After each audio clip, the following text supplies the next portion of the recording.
So I was just finishing up working on an edit for warm-ups for day 5. That would have been November 29th. That's the day that I set my current fastest tryout time. And honestly, it was mostly just like a crash compilation explaining how it took me like an hour and 40 minutes-ish worth of warm-up time just to be able to actually run the course properly. And then I set my current fastest tryout time, like I just said, which you can see in the background right now if everything goes well. Instead of remaking that, I don't know that it was that entertaining anyways. It was just crashes. If you guys really want to see crashes, I have more than enough crash footage to spare, so I will gladly put together a crash compilation. But instead, I'll show this in the back there, and then I'll do another video after this, probably tomorrow, showing where I think I could have used some improvement or where I can improve from here. So for a few of these I did set my own personal records for tryouts, but I did not set personal records for the single player game, and I think that I can do better in certain sections. Especially with this one, there was one of them where I had an extra full 8 seconds on a lap that was just like totally out of place. There was another one I had an extra like 20 seconds on a lap that was totally out of place. The others were fairly consistent, and these were just way out in left field. Also on Bell Labs in general, just because I was very antsy, I was super nervous because I hadn't set a new time. I was at the end of the leaderboard at the time, not in a comfortable spot, and I just barely finished this. It took me, an hour and 40 minutes just to be able to get started with a good tryout. So I'm at the very end, and I just wanted to finish it out. So I definitely was slowing down there. I was not at my full potential for that map. If I'm going to try for another tryouts, I'll definitely be able to push a little harder all the way through it, because if I crash, I still have a time that I can rely on and I'll be okay with. But I would like to progress that time, obviously, and I'd like to progress my skill. I don't know that I'm in a safe position. There's lots and lots of really good people with lots of good potential times on the market right now, if we check the Winnipeg leaderboard. So I don't know that this is a safe position. There's only a few days left of the competition, but I don't know that I would ever consider any of this safe. So I definitely do want to set yet another time, but I feel at least more safe than 22nd position like I was in at the time. So yeah, I will go over that in another video, but for now, just enjoy this. This is my raw, full tryout video. Have a good one.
Yeah!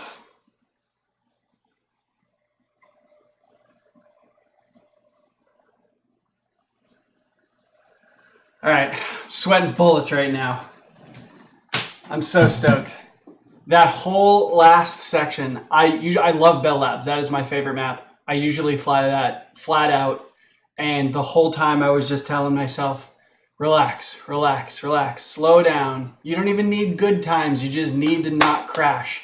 I flew excellent for my skills for Gates of Hell. Finally, it took so long practicing to just get that map to a situation where I could consistently finish it. It was, it kills me. There's so much room for improvement in there too, which is, I'm so excited right now.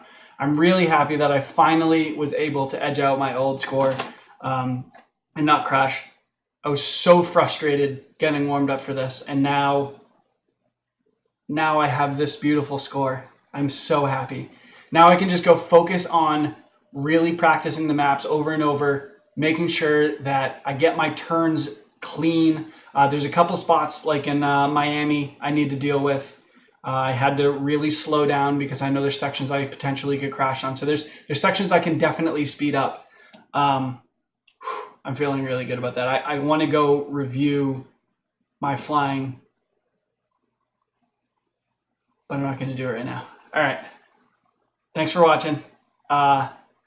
So much fun. If you guys see stuff that I need to be focusing on, if you see sections that I'm clearly going slower than I could, I should be approaching further out and cutting the corner or whatever, please point them out in the comments. That would be super, super helpful. Anything I can get to just try to be better. That's all I'm trying to do, is just get better. So I'm so excited. Awesome. All right. Well, I'm calling it a night. Have a good night. Go play some DRL sim. Awesome.